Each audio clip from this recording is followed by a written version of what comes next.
Friends, आज से हम स्टार्ट करने जा रहे हैं अपना थर्ड चैप्टर जो कि 9th का एटम्स एंड मॉलिक्यूल्स है। इससे पहले हम 2 chapter matter in our surrounding and is matter around us pure कर चुके हैं। जिन स्टूडेंट्स ने वो वीडियोस नहीं देखी हैं तो आप आई बटन दबाकर उनकी सभी लिंक्स जो है वहां से आपको प्रोवाइड हो जाएंगे या फिर आप एंड स्क्रीन से उन वीडियोस को ले सकते हैं। तो अभी जो हमारा चैप्टर है वो है एटम्स एंड मॉलिक्यूल्स और इस चैप्टर में हम लॉज ऑफ कॉम्बिनेशंस करने वाले हैं, जिसमें 2 लॉ तो आपके सिलेबस में है, law of conservation of mass and law of constant proportion. लेकिन कुछ स्टूडेंट्स जो हैं वो कॉम्पिटिटिव एग्जाम्स की प्रिपरेशन करते हैं तो उनके लिए मैं जो इससे नेक्स्ट लॉज हैं जो आप +1 में पढ़ते हो उनको भी डिटेल में मैं यहाँ पर आपको समझाऊंगी। तो अभी जो है इंट्रोडक्टरी पार्ट है इसका एटम्स एंड मॉलिक्यूल्स का।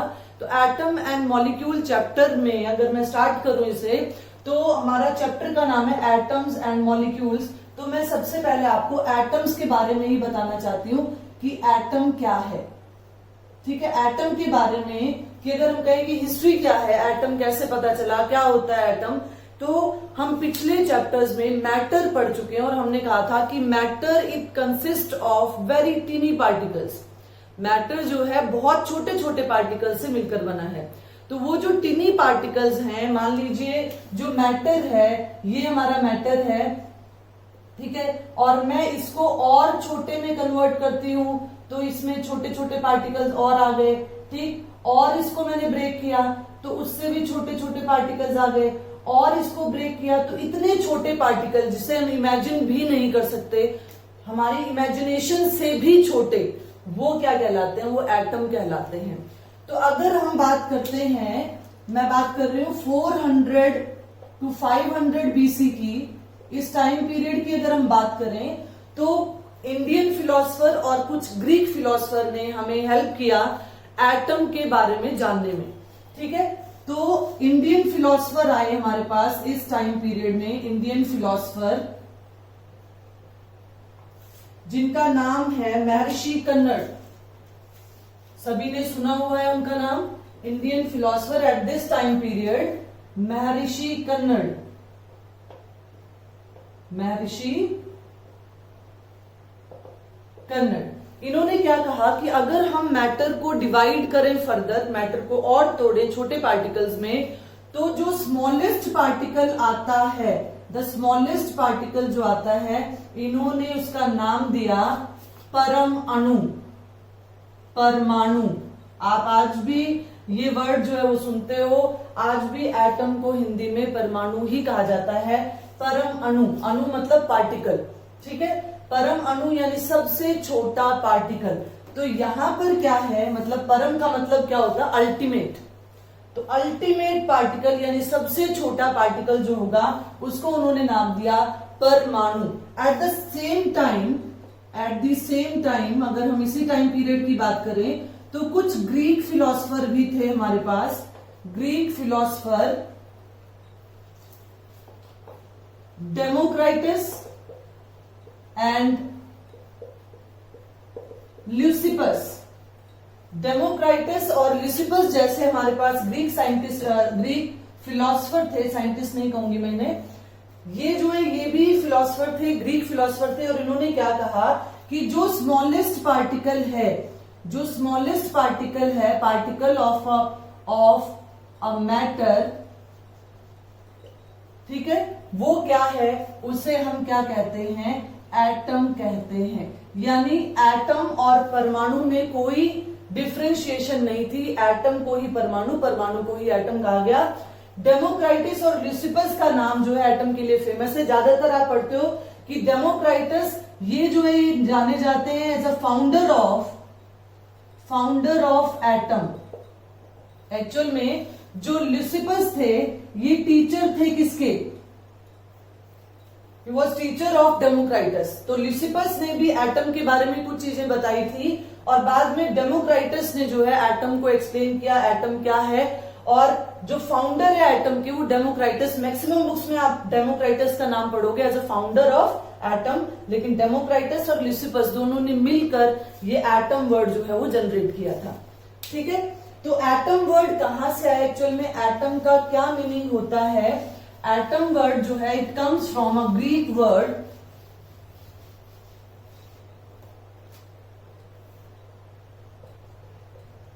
जो एटम वर्ड है it comes from a Greek word Atmos, और एटमोस का मतलब होता है अनकट, अनकटेबल, इनडिविजिबल, जिसे डिवाइड ना किया जा सकता हो, जिसे फर्दर ना तोड़ा जा सकता हो, अनकट यानी जिसे फर्दर काटा ना जा सकता हो इनटू स्मॉलर वंस। तो यानी कि इस टाइम पीरियड में एटम को क्या कहा गया, it is the smallest particle जो कि एग्जिस्टेंस में है। बाद में आज के टाइम में हम जानते हैं कि atom also consist of further subatomic particles like proton, electron and neutron, जिसकी बात हम 4th चैप्टर में करेंगे स्ट्रक्चर ऑफ एटम में। लेकिन अभी के लिए क्या है कि एटम क्या है, atom comes from the word Atmos, जिसका मतलब है अनकट, इनडिविजिबल, यानी atom is the smallest particle of matter. यहां से हमें क्या पता चला कि जो एटम है ये स्मॉलेस्ट पार्टिकल है, पार्टिकल ऑफ मैटर। ठीक है, और क्या कह सकते हैं हम ये कह सकते हैं कि जो एटम है, atom is the building block of matter. Atom क्या है, बिल्डिंग ब्लॉक है, वो स्मॉलेस्ट पार्टिकल है जो मैटर को, जो सराउंडिंग में मैटर है, हमने कहा कि एवरीथिंग अराउंड अस वो क्या है, मैटर है, और जो मैटर की कैटेगरी में नहीं आते वो भी एग्जांपल्स मैंने आपको बताए थे। तो एटम जो है वो क्या है, बिल्डिंग ब्लॉक है मैटर का।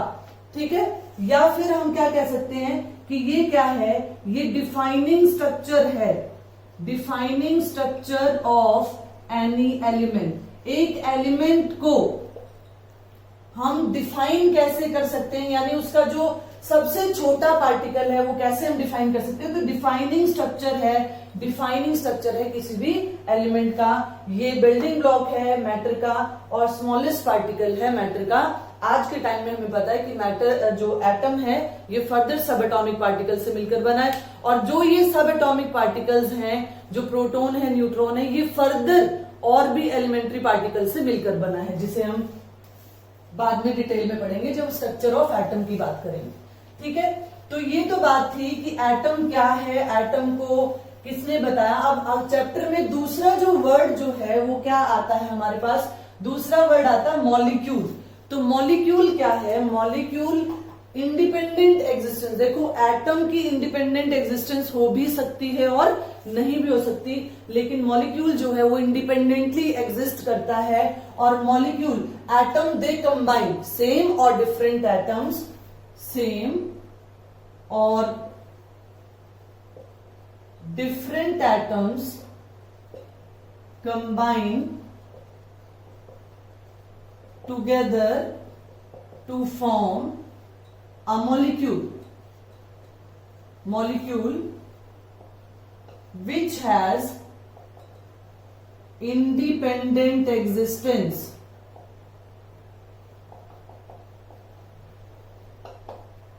ठीक है, जबकि हमने एटम को क्या कहा कि एटम की इंडिपेंडेंट एग्जिस्टेंस हो भी सकती है और नहीं भी हो सकती, लेकिन मॉलिक्यूल की इंडिपेंडेंट एग्जिस्टेंस होगी। किन, जैसे हमारे पास नोबल गैसेस है, नोबल गैसेस के जो एटम्स हैं वो एटॉमिक, जो उसका जो एलिमेंट है एटॉमिक फॉर्म में एग्जिस्ट करता है, तो हम कह सकते हैं कि जो नोबल गैसेस हैं उनके जो एटम हैं वो इंडिपेंडेंटली एग्जिस्ट करते हैं, लेकिन हर एलिमेंट का एटम इंडिपेंडेंट एग्जिस्टेंस शो नहीं करता। लेकिन मॉलिक्यूल की इंडिपेंडेंट एग्जिस्टेंस होगी और मॉलिक्यूल सेम या डिफरेंट एटम्स के कॉम्बिनेशन से बनेंगे। तो यानी चैप्टर का जो नाम है वो हमने यहाँ पर सिग्निफाई कर लिया।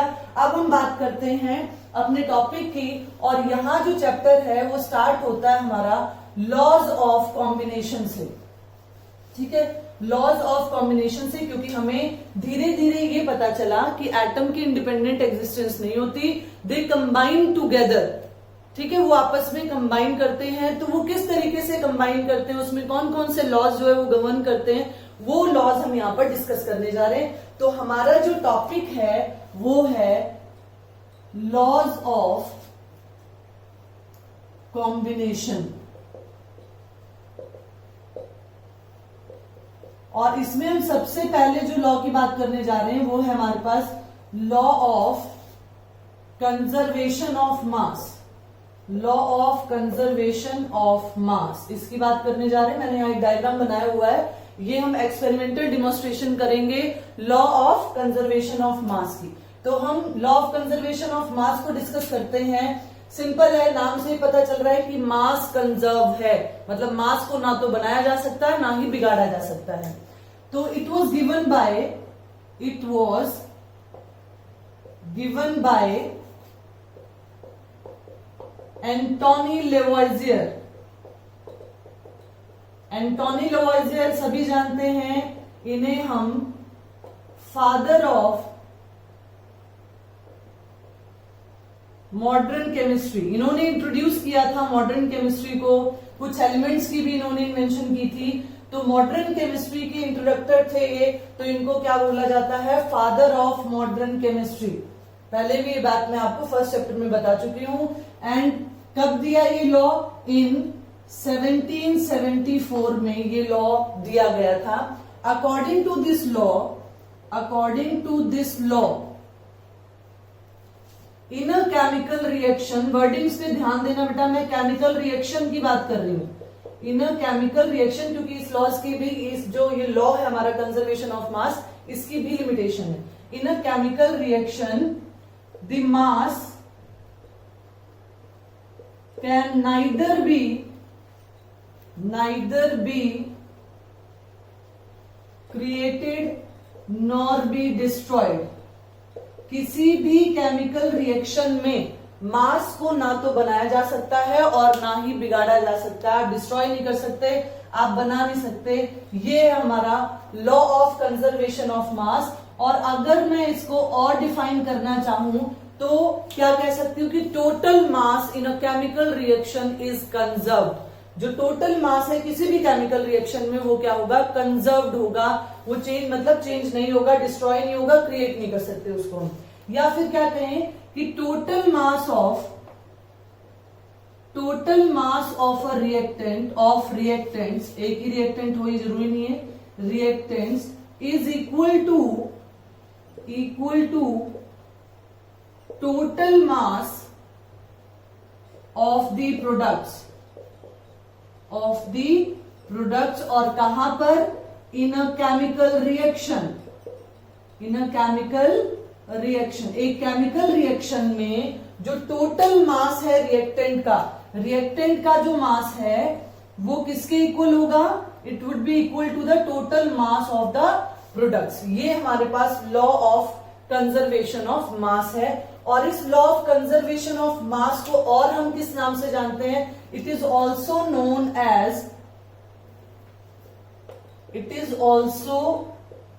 Known as law of indestructibility. Destruction का मतलब आप सभी को पता है, डिस्ट्रक्शन का मतलब होता है डिस्ट्रॉय हो जाना। इंडेस्ट्रक्टिबिलिटी का मतलब क्यों कहते हैं इसे लॉ ऑफ इंडेस्ट्रक्टिबिलिटी, नाम से पता चल रहा है कि यहां कोई डिस्ट्रक्शन नहीं होगी, हम इसे डिस्ट्रॉय नहीं कर सकते, क्रिएट नहीं कर सकते। तो जो इसकी डेफिनेशन है वो इसके दूसरे नाम को सिग्निफाई करता है, कोई दिक्कत नहीं यहां पर। इसका दूसरा नाम भी हमें जरूर याद रखना है, कई बार एग्जाम में पूछा जाता है कि लॉ ऑफ इंडेस्ट्रक्टिबिलिटी किसने दिया था, या आप उसे डिफाइन करो, तो हमारे पास ये पता होना चाहिए कि किस तरीके से उसको हम डिफाइन करेंगे। ठीक है, मैं एग्जाम्पल लेके इस लॉ को आपको एक्सप्लेन करती हूं कि ये लॉ जो है क्या कहना चाहता है। तो मान लीजिए मैंने एग्जाम्पल लिया है यहां पर कैल्शियम कार्बोनेट का। ठीक है, कैल्शियम कार्बोनेट है, मार्बल कहते हैं आप इसे। ठीक, इसे मैंने हीट किया, और हीट किया तो मेरे पास क्या बना, calcium oxide plus carbon dioxide, ये मेरे पास बना। ठीक है, अब कैल्शियम कार्बोनेट सभी को पता है, अभी एटॉमिक मासेस हमें अभी भी याद करने, पर मैंने फर्स्ट चैप्टर से आपको कहा था कि एटॉमिक मास आप याद कर लो। तो कैल्शियम का एटॉमिक मास है 40, कार्बन का एटॉमिक मास है 12, ऑक्सीजन का 16 है, 3 एटम्स है यहाँ पर, तो यहाँ पर आ गया 48 and the total mass is equal to 100 gram. ठीक है, और इसी तरीके से यहां पर कितना आया, 14 प्लस 16 यानी ये 56 ग्राम आ गया, और यहां पर आया 12 प्लस 32 तो ये आ गया 44 ग्राम, और इसका टोटल मास कितना हो गया, 100 ग्राम। तो इसका मतलब है ये मेरे पास क्या था बेटा, जो एरो से इधर है लेफ्ट हैंड साइड पर जो है वो रिएक्टेंट कहलाता है, हम सभी को पता है ये बात, ये रिएक्टेंट है। और ये जो एरो के इधर है, एरो जो है रिएक्टेंट और प्रोडक्ट को सेपरेट करने के लिए दिखाया जाता है, तो ये मेरे पास क्या है, प्रोडक्ट है। तो जो total mass of the reactant है इन केमिकल रिएक्शन, ये केमिकल रिएक्शन हो रहा है, केमिकल रिएक्शन यानी केमिकल चेंज हो रहा है, ठीक है, केमिकल चेंजेस की बात कर रहे हैं हम, फिजिकल चेंज की बात नहीं कर रहे हैं यहाँ पर। तो यहाँ पर total mass of the reactant is equal to total mass of the product. तो इसका मतलब ये क्या कर रहा है, ये डिमॉन्स्ट्रेट कर रहा है law of conservation of mass को, ये प्रूव करता है, ठीक है। मास ऑफ द रिएक्टेंट 100 ग्राम था, मास ऑफ द प्रोडक्ट भी कितना है, 100 ग्राम है। इसी तरीके से आपकी बुक्स में भी बहुत सारे एग्जांपल्स गिवन हैं, आप उनका भी एग्जांपल यहाँ पर दे सकते हो, ठीक है।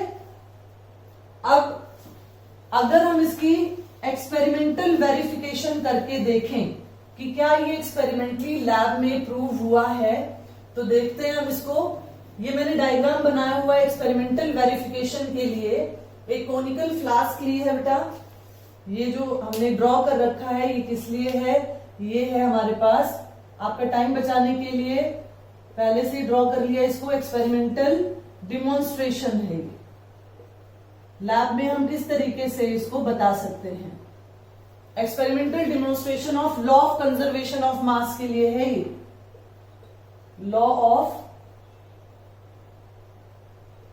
कंजर्वेशन ऑफ मास के लिए। तो क्या किया हमने, सभी को पता है कि इसे क्या कहते हैं, कोनिकल फ्लास्क है, क्योंकि कोन शेप्ड है। एक टेस्ट ट्यूब हमने लिया है, टेस्ट ट्यूब जो है और जो कोनिकल फ्लास्क है इट शुड बी ड्राई, ठीक है। मैं समझा देती हूं आपको, क्योंकि कई बार क्या है आपके सब्जेक्टिव पेपर में ये इसकी एक्सपेरिमेंटल डिमॉन्स्ट्रेशन की how will you verify law of conservation of मास, तो हमें डायग्राम बना के 2 से 3 लाइनें लिख के एक्सप्लेन करना होता है। तो मैंने क्या किया है, एक कोनिकल फ्लास्क, यहाँ पर मैंने एक कोर्क ले रखा है, ये थ्रेड है, ये टेस्ट ट्यूब है, कोई दिक्कत नहीं है, ठीक। और क्या किया, इस टेस्ट ट्यूब के अंदर मैंने क्या किया है, मैंने बेरियम क्लोराइड और सोडियम सल्फेट, बेटा अगर फॉर्मूला इसमें दिक्कत आती है कि मैम ने फॉर्मूले कैसे बनाए, तो इस चैप्टर में केमिकल कंपाउंड्स की जो फॉर्मूला मेकिंग भी है उसे भी हम करेंगे। ये मेरे पास क्या है, बेरियम क्लोराइड और ये क्या है, सोडियम सल्फेट, ठीक है। दोनों ही व्हाइट कलर के सॉल्ट हैं, आपके लैब में इजीली अवेलेबल हैं। इनको हमने क्या किया, इनका सॉल्यूशन बनाया है, सॉल्यूशन बनाया और कितना सॉल्यूशन बना लिया, मान लीजिए मैंने 5% सॉल्यूशन बना लिया। अब मुझे यहाँ एक्सप्लेन करने की जरूरत नहीं है कि मैंने 5% सॉल्यूशन कैसे बनाया, क्योंकि सेकंड चैप्टर में कंसंट्रेशन टर्म्स में आपको करवा चुकी हूँ कि 5% सॉल्यूशन का क्या मतलब हुआ। तो 5% सॉल्यूशन मैंने बना लिया। मान लीजिए कि मैंने टेस्ट ट्यूब में, ये जो टेस्ट ट्यूब है इसमें मैंने 20 ml बेरियम क्लोराइड ले लिया, ठीक है। बेरियम क्लोराइड सॉल्यूशन बनाया, वाटर बनाया है, और क्योंकि वाटर में बनाया इसलिए मैंने ब्रैकेट में लिख दिया एक्वस सॉल्यूशन। तो जब हम इन दोनों का सॉल्यूशन बनाएंगे बेटा, तो कलरलेस सॉल्यूशन हमारे पास बनेगा। किस तरीके का बनेगा, जैसे शुगर इन वाटर का जो सॉल्यूशन बनता है, सॉल्ट इन वाटर जो हमारा कॉमन सॉल्ट है घर पे जो यूज करते हैं, उस सॉल्ट का जो वाटर के साथ सॉल्यूशन बनेगा उस तरीके का सॉल्यूशन बनता है। तो मान लीजिए मैंने ये 5% जो सॉल्यूशन बनाया था, जितना भी बनाया था, उसका 20 ml मैंने इस टेस्ट ट्यूब में ले लिया। मैंने यहाँ कलर डिफरेंट दिखाए हैं ताकि आपको पता रहे कि ये रिएक्टेंट है और वहां जाके वो प्रोडक्ट में कन्वर्ट हो गया। यहाँ पर कोई आपको ग्रीन या रेड से कोई लेना देना नहीं, सिर्फ डिस्टिंक्शन के लिए मैंने यहाँ पर क्या दिखाया है, मैंने आपको कलर डिफरेंशिएशन दिखाई ताकि आपको पता रहे ये रिएक्टेंट है और वो मतलब कुछ नया बना है। अदरवाइज ये कलरलेस सॉल्यूशन है और वहां पर व्हाइट कलर के प्रेसिपिटेट्स बनेंगे, अभी बताती हूँ मैं आपको। और ये जो कोनिकल फ्लास्क में मैंने सोडियम सल्फेट ले लिया कुछ अमाउंट, ठीक है, थोड़ी सी अमाउंट जो है सोडियम सल्फेट की मैंने यहां पर ले लिया, 20 ml ले लिया, 30 ml ले लिया, जितना भी लिया। अब क्या किया, इस टेस्ट ट्यूब को मैंने हैंग कर रखा है with thread, hang with thread, ठीक है बेटा। इसको मैंने हैंग कर दिया थ्रेड के साथ, यानी मैंने अभी दोनों रिएक्टेंट्स को मिक्स नहीं किया है, ठीक है। और फिर थोड़ी देर बाद जब मैंने ये सारा अपरेटस लगाया, इसको वे कर लिया। इसको क्या किया है, weight this apparatus with the reactants, मतलब ये कोनिकल फ्लास्क, ये कॉर्क, ये टेस्ट ट्यूब, इन सभी को एक साथ मैंने वे कर लिया बिना मिक्स किए, ठीक है, अब क्या किया मैंने, इसको फिर मैंने क्या किया, मिक्स कर दिया। और जैसे ही मैंने मिक्स किया, मुझे यहां पर मतलब इसको मिक्स करते ही आप यहां सोचो या कहीं पर भी, तो व्हाइट कलर के जो प्रेसिपिटेट्स हैं, व्हाइट मे बी यहां विजिबल ना हो तो मैं इसको नीचे लिख देती हूं, व्हाइट प्रेसिपिटेट्स बन जाएंगे, पीपीटीज बोलते हैं इसे। Precipitate is a semi solid substance form during a chemical reaction. दो एक्वस सॉल्यूशन को मिक्स करने पर जब कोई सेमी सॉलिड सब्सटेंस बनता है तो उसे हम कहते हैं प्रेसिपिटेट। दोनों मैंने आपको क्या कहा, कलरलेस एक्वस सॉल्यूशन थे, जैसे ही आपने मिलाया बिल्कुल क्लाउडी व्हाइट कलर के प्रेसिपिटेट्स बन गए। और ये प्रेसिपिटेट्स किसके बने हैं, ये प्रेसिपिटेट्स बने हैं बेटा बेरियम सल्फेट के प्रेसिपिटेट्स बन गए। तो ये अगर रिएक्शन की मैं बात करूं तो मेरे पास बेरियम क्लोराइड का एक्वस सॉल्यूशन है जो कि कलरलेस है, ठीक है। सोडियम सल्फेट जो कि व्हाइट कलर का सॉल्ट है, इसको भी पानी में मिलाया, वाटर में इजिली डिसॉल्व हो जाता है, इसका भी मेरे पास कलरलेस सॉल्यूशन है। दोनों को जब मैंने मिक्स किया तो क्या होगा, interchange of the ions will take place, जिसे हम डबल डिस्प्लेसमेंट रिएक्शन कहते हैं, 8th में पढ़ा आपने। तो ये मेरे पास आ गया बेरियम सल्फेट के प्रेसिपिटेट्स आ गए, किस कलर के, व्हाइट कलर के प्रेसिपिटेट, ठीक है, प्लस सोडियम क्लोराइड का एक्वस सॉल्यूशन। इसमें पानी पानी जैसा भी एक्वस सॉल्यूशन की फॉर्म में भी रह जाएगा, वो क्या है, सोडियम क्लोराइड NaCl, ठीक है बेटा। अब क्योंकि यहाँ सोडियम 2 था, क्लोरीन 2 था, बैलेंस करने के लिए मैंने यहाँ पर 2 लगा दिया, तो व्हाइट प्रेसिपिटेट्स बन गए। अब जब हम इसे भी वे करेंगे, मान लो मैंने स्टार्टिंगली जब इसे वे किया था तो इसका जो वेट था वो W ग्राम था। तो जब मैं इसे वे करूंगी after the reaction, after the formation of the product, तो मेरे पास ये भी क्या आएगा, W ग्राम आएगा। It means total mass of the reactant, क्योंकि जो कॉनिकल फ्लास्क मैंने स्टार्टिंगली ये ली थी वही है, ठीक है। तो उसी में मैंने ये एक्सपेरिमेंट परफॉर्म किया है। इसका मतलब total mass of the reactant is equal to total mass of the product. इसका मतलब law of conservation of mass जो है वो फॉलो हो रहा है, ठीक है। तो आई होप कि आपको एक्सपेरिमेंटल डिमोन्स्ट्रेशन जो है this type of reaction is known as double displacement reaction, क्योंकि आपने देखा आयंस जो है वो एक्सचेंज हो रहे हैं, डिस्प्लेसमेंट रिएक्शन। और क्या कहते हैं इसे, और दूसरा नाम है इसका प्रेसिपिटेशन रिएक्शन, प्रेसिपिटेशन रिएक्शन, जिसमें प्रेसिपिटेट बनता हो, सेमी सॉलिड सब्सटेंस बनता हो, ठीक है। तो प्रेसिपिटेशन रिएक्शन को इसलिए लिया गया ताकि आपको विजिबल हो कि कोई केमिकल रिएक्शन हुआ है। आप देखो यहाँ एक कॉर्क भी फिट कर रखी है। अब आप पूछो इस कॉर्क का क्या रोल है, हो सकता था इस रिएक्शन में कोई गैशियस कंपोनेंट आता, तो अगर मैंने कॉर्क ना लगाई होती तो वो गैशियस कंपोनेंट ऊपर चला जाता, और जब आप इस कंपोनेंट को यानी जैसे हमने वे किया है तो यहां पर ये जो है ये इस W के इक्विवेलेंट नहीं आता, क्योंकि उसका एक प्रोडक्ट तो एस्केप आउट हो गया, इसलिए हमने इसको क्लोज सिस्टम लिया है, ठीक है। अब हम बात करते हैं लिमिटेशंस की। Limitations of law of conservation of mass, conservation of mass. Maximum reactions में law of conservation of mass जो है वो एप्लीकेबल है, केमिकल रिएक्शंस की बात कर रहे हैं। लेकिन कुछ रिएक्शंस ऐसे हैं जिसमें law of conservation of mass जो है वो एप्लीकेबल नहीं है। तो वो कौन से रिएक्शन है, it is not applicable, it is not applicable in nuclear reactions. Nuclear reactions आपने सुने हैं, अगर पढ़े नहीं है, क्योंकि 10th क्लास में फिजिक्स में भी है इसका एटम बम, हाइड्रोजन बम से रिलेटेड जो है टॉपिक है, न्यूक्लियर रिएक्शंस वहां पढ़ते हैं, जिसमें अल्फा बीटा गामा रेडिएशंस जो एमिट होती हैं या अब्सॉर्ब करवाई जाती हैं। तो जो न्यूक्लियर रिएक्शंस होते हैं जिसमें जो न्यूक्लियर एंटिटीज हैं, आप देखो केमिकल रिएक्शन जब भी होता है तो only electron will participate in a chemical reaction, ठीक है। लेकिन न्यूक्लियर रिएक्शन में जो न्यूक्लियर एंटिटीज हैं, न्यूक्लियस में आपको पता है प्रोटॉन एंड न्यूट्रॉन पार्टिसिपेट करते हैं, वो इन रिएक्शंस में पार्टिसिपेट करते हैं। तो ऐसे रिएक्शंस को हम न्यूक्लियर रिएक्शंस कहते हैं। उनमें ये एप्लीकेबल नहीं होता। क्यों नहीं होता? Because in these reaction some of the mass or little bit of mass is converted into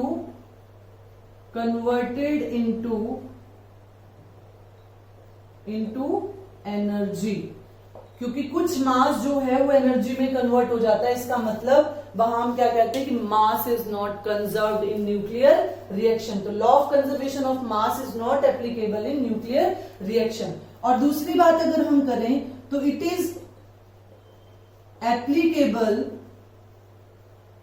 only for closed and isolated system. Isolated system, एक रिएक्शन को अकेले करवाना, आइसोलेट करना। आइसोलेशन का मतलब पता ना, पूरे जंगल में से एक पौधा निकाल के और कहीं और जाके उसको लगा दिया हमने, तो वो आइसोलेशन कहलाती है, मतलब उसके ग्रुप से हटा के। तो ग्रुप में नहीं, आइसोलेटेड सिस्टम में होता है और क्लोज सिस्टम में होता है। क्लोज में क्यों होता है मैंने आपको बता दिया, क्योंकि अगर उसमें कोई ऐसा प्रोडक्ट था जो गैशियस एंटिटी थी, then it will escape out, वो जो है वो बाहर भाग जाएगी, तो आपका law of conservation of mass जो है वो फिट नहीं होगा। तो ये जो है ये हमारी एक्सप्लेनेशन थी law of conservation of mass. I hope कि आपको ये समझ में आ गया होगा। दूसरे लॉ ऑफ कॉम्बिनेशन की हम बात करें तो जो सेकंड लॉ है हमारे पास वो क्या है, वो है law of constant proportion. Law of constant proportion, तो उसे भी हम समझ लेते हैं एक बार। कांस्टेंट प्रोपोर्शन क्या है और उसकी क्या लिमिटेशंस हैं, उसके क्या एग्जांपल्स हैं, उसकी बात हम कर लेते हैं यहां पर। तो सेकंड लॉ है हमारे पास लॉ ऑफ कांस्टेंट और डेफिनेट, ये वर्ड भी इस्तेमाल होता है, definite proportion. Law of constant और डेफिनेट प्रोपोर्शन की बात हम कर रहे हैं। तो यहां पर जो है this law was given by Proust, Joseph Proust. It was given by Joseph Proust. किसने दिया था ये? जोसेफ प्राउस्ट ने दिया था इन 1779 में। जोसेफ प्राउस्ट ने 1779 में ये लॉ दिया था। And according to this law,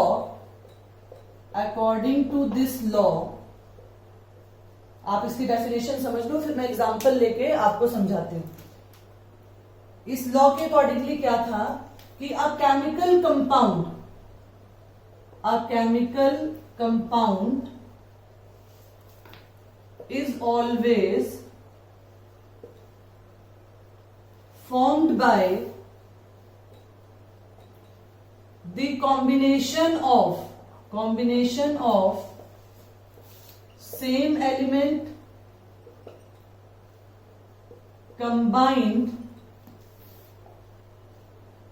together in a fixed proportion, in a constant proportion, in a definite proportion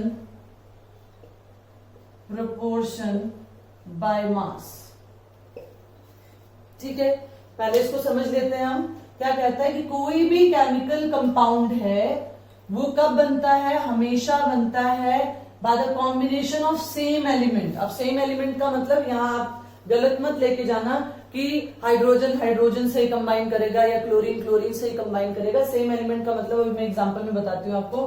combine together in a fixed proportion by mass. जब वो फिक्स प्रोपोर्शन बाय मास में, constant proportion by mass में combine करते हैं, तब जाके एक chemical compound बनता है। ठीक है, अब एग्जांपल की अगर हम बात करें इसके, तो सबसे अच्छा एग्जांपल है वाटर का।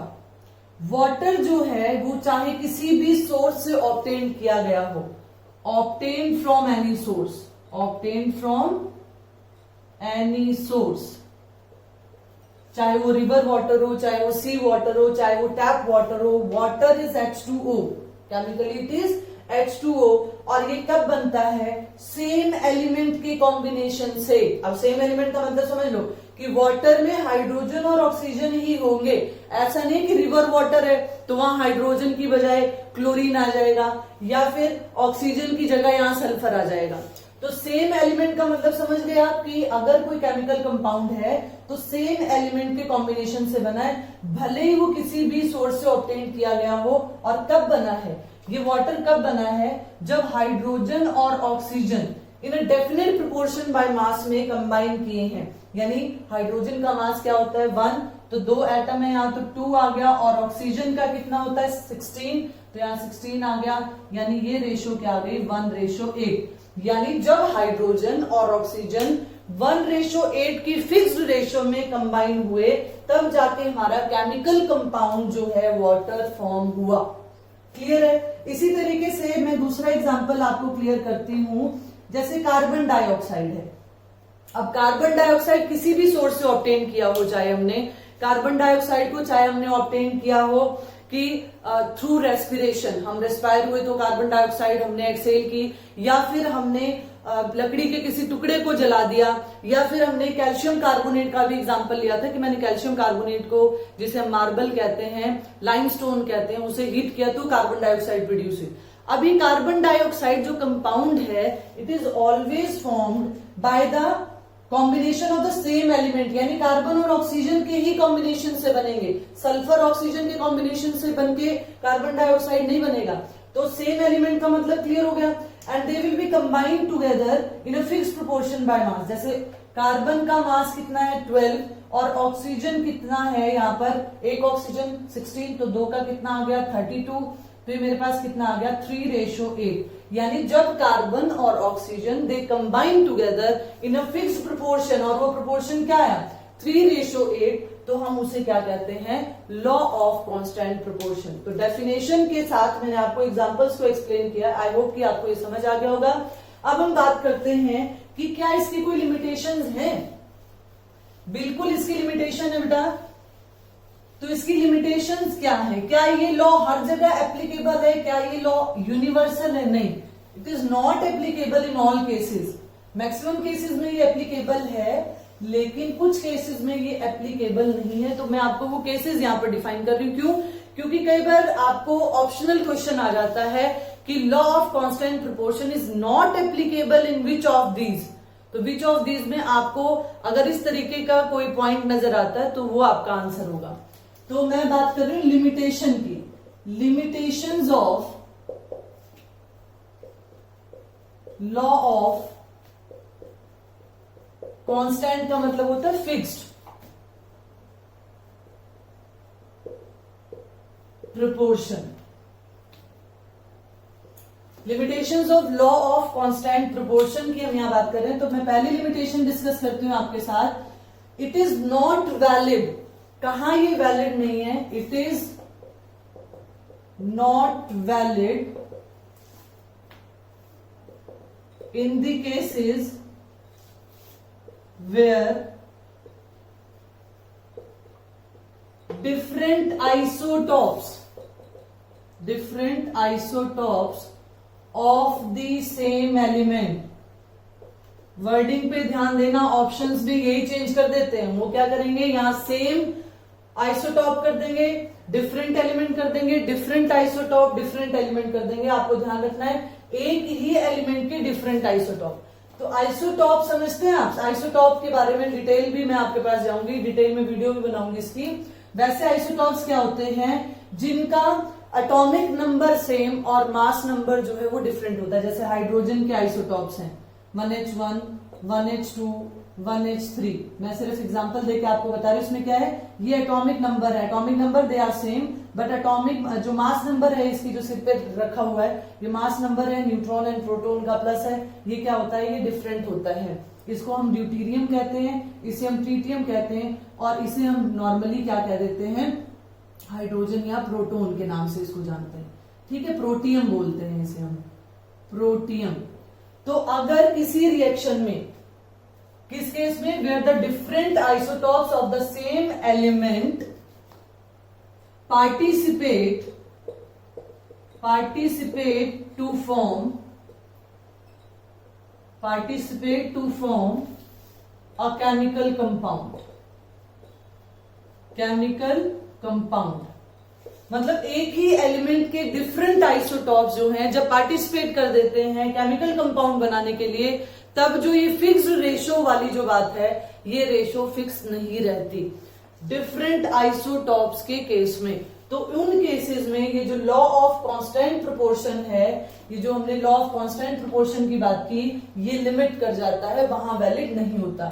और दूसरा एक बहुत इंपॉर्टेंट यहां पर जो पॉइंट है, it is not applicable, sometimes it is not applicable. ऐसा देखा गया है कि इन सम केसेस